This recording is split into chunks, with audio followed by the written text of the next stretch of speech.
You are? I am Derek Williams with Jumptown Barbecue out of North Portland. Cool. Nice. Okay, now do it. Say it. But just get out there and do it. Yeah, we're all cook barbecue, and no matter who you are, you think your barbecue is good, step out there, be proud of it, because you never know. We all start like that. We all started in the backyard.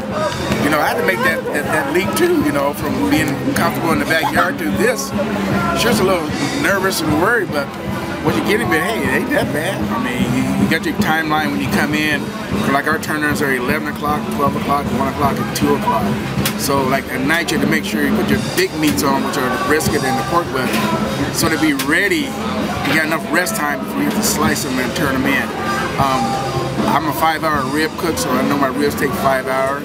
And turn-ons at 2 o'clock, so I have to make sure they're on by 9 o'clock. I mean, really, you have to be right there within 5 minutes of putting them on. Chicken is usually a couple hours, so you make sure you got your timeline.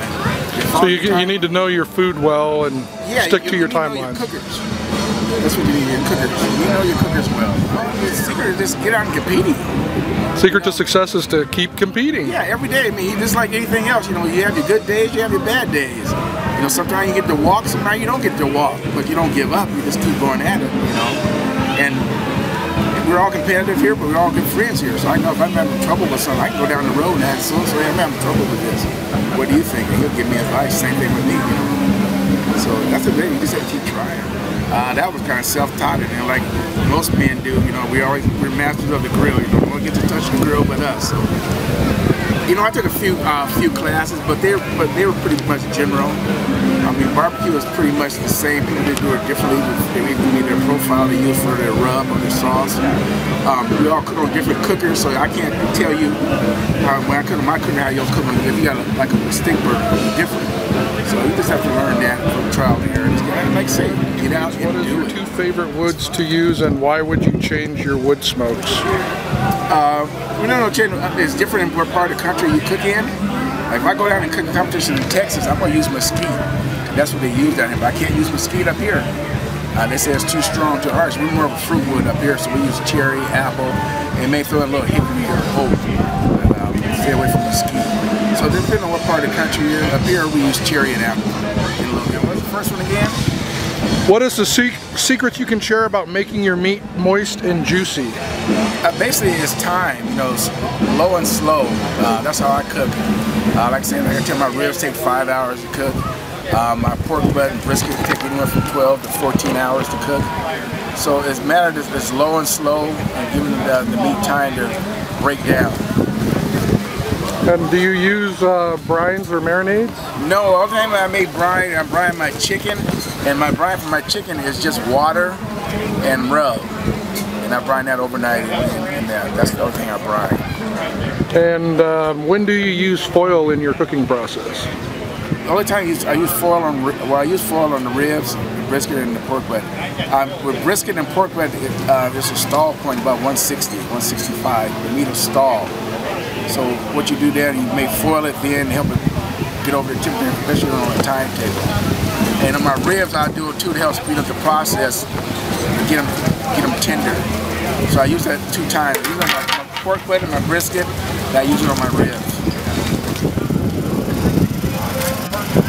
So Noel is checking the temperature on his ribs, getting them ready for turn-in 45 minutes still. So he's right at the perfect moment, and it's all waiting now, right, Noel? That's right. First question. So best tip for an amateur beginner at a barbecue is patience. It's all about patience, making sure that the meat that you're cooking gets up to the right temperature that makes it the right tenderness and juiciness. Anytime, it's all about patience. So time management, I always err on the side of caution and work backwards with my times. So for example, it usually recommends that pork butt goes 1.5 hours per pound. So I will, even though a lot of times it only takes about 1 hour per pound, I will bank on 1.5 hours per pound. And that gives a little bit more time to rest. When you're rested, lets the juices soak back into the meat. I want to say it's my rub that I make. I think my barbecue rub that is my secret, is really what helps the flavor profile that I'm looking for. It's so windy, the rain is blowing all the way through the tent. Okay, Carl. Okay. that how cute it is. What? That's small. Oh. Cook. I learned to cook from my good friend Jimbo Jitsu. It's kind of funny. I actually bought my first smoker and just tried some things out, and Jimbo was holding a competition, and I'm sitting there, and stuff I tasted, I'm like, you know what, I think I could try this. And so I competed and started figuring it out and doing pretty well. So that's how I kind of learned to cook, and most of it is trial and error. So the two favorite woods that I like to use are #1 cherry wood. Cherry wood gives off a nice sweet flavor, and it seems to be a little bit more potent than most of the other fruit woods that we get around here in the Northwest. And then #2 would be apple wood. Again, I like using the fruit woods the most, and the apple wood has a really good flavor profile also. Meat moist and juicy, patience, and making sure that, for instance, like pork shoulder or even ribs, making sure that your temperature gets up to 190 and that doesn't happen too fast. Your fat starts to melt within itself at 190 degrees. So I like to usually pull my ribs about 195 to 200. That gives it a chance for that fat to kind of melt within the meat and it creates that juiciness, and it renders that fat down. It also adds flavor. So that's probably the biggest thing as far as moist and juicy. Brines and marinades, I actually don't use any brines and marinades except for on fish and turkey. I use a brine. Other than that, I just use dry rubs on everything, and I'll usually like put as much dry rub time as I can. If we're in competition, we have to inspect the meat before we put any rub on it, so sometimes we have limited time. But I like to put a dry rub on, and then I'll wrap it back up and kind of let that dry rub soak in for a while. Dry rub. Oil in the cooking process. Usually I'll wrap things. Usually after one of two things happens, either after about 4 hours of smoke getting on it, and usually at about a temperature of 100 to 165 degrees, I'll kind of wrap it, and then that also gives it a chance for those juices to soak in a little bit more. So, hope everybody has a great time, and thanks to Jimbo Jitsu for all he does.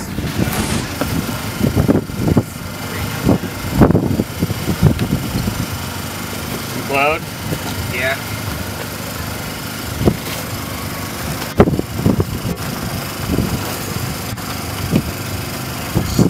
Start, wash your hands, glove up. We're going to be able to sell some here in a little bit. So no one just crooked.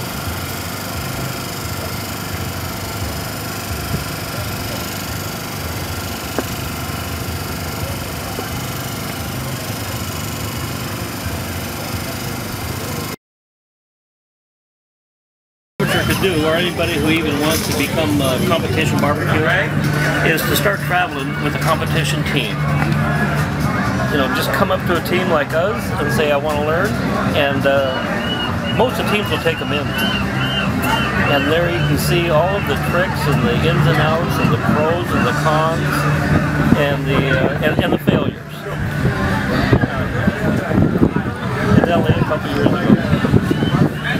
Well, the time management is probably one of the most important things in the barbecue. You know, you're going to be cooking 4 different meats, and each meat is going to require a different time and a different temperature.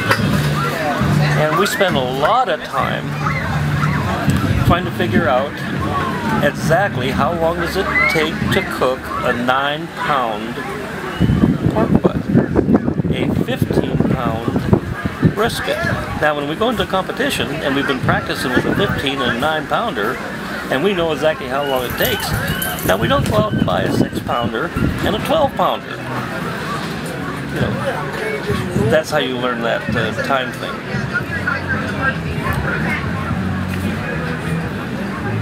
That's an interesting question, because 1 week, you know, the judges are just going to love my chicken. Next week they hate it. It's the same chicken, same manufacturer, same technique, same seasoning, same temperatures, same. It's the judges, but there are teams who always place, you know, 1, 2, 3, 4, 5. It's because they've got some flavor profiles and they're kind of like the profile of the week, and the judges are liking it, and they stick with it, and they're going to be in the top 5 every time. I traveled with a team. You know, I was a backyard barbecuer, and so So you learned to cook by traveling with the team? I traveled with the team. We went to Nevada, we went all over. We've been in Kansas, every place. And then one day I said, you know, folks, I'm going to do this myself. For you, when smoking your barbecue meats, what is your 2 favorite woods to use and why?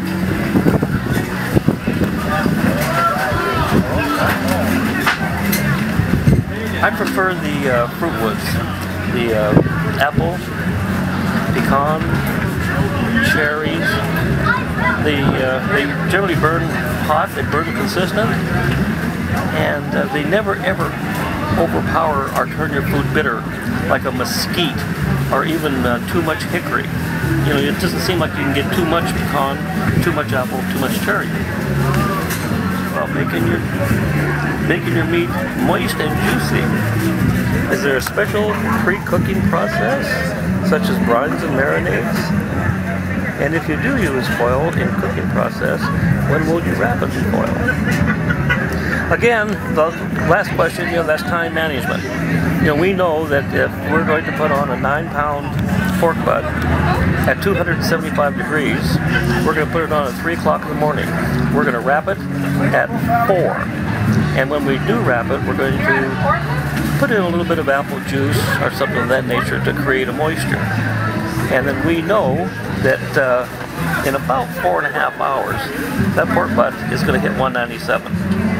Provided the smoker's working good, you haven't had any temperature changes, you know, from snow to sun to rain to hail, because that all, you know, yeah. And a lot of people, what they like to do is they put on a brisket or their pork butt, and they want to wrap it at, say, 169 degrees. Just when it goes into what we call a stall, that's when the meat really starts sweating, and it's losing a lot of its moisture. It's kind of like us, you know, we sweat to cool ourselves down.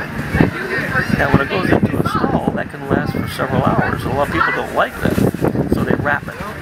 And what that does is that brings the temperatures up quicker, and it starts breaking down the collagen. And the collagen is what we're after. You know, all of the meats that we cook, the pork butts and the briskets, is the worst cut you can find. There's lots of collagen in it, and they have to set between probably 175 and 187 degrees for a long period of time to break that down. And that's about, there are no secrets.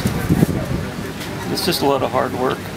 Practice, practice, practice. Practice in your backyard, just like we do when we leave a tournament. If something didn't come out right, you know, we'll be cooking briskets every day of the week for next 2 weeks.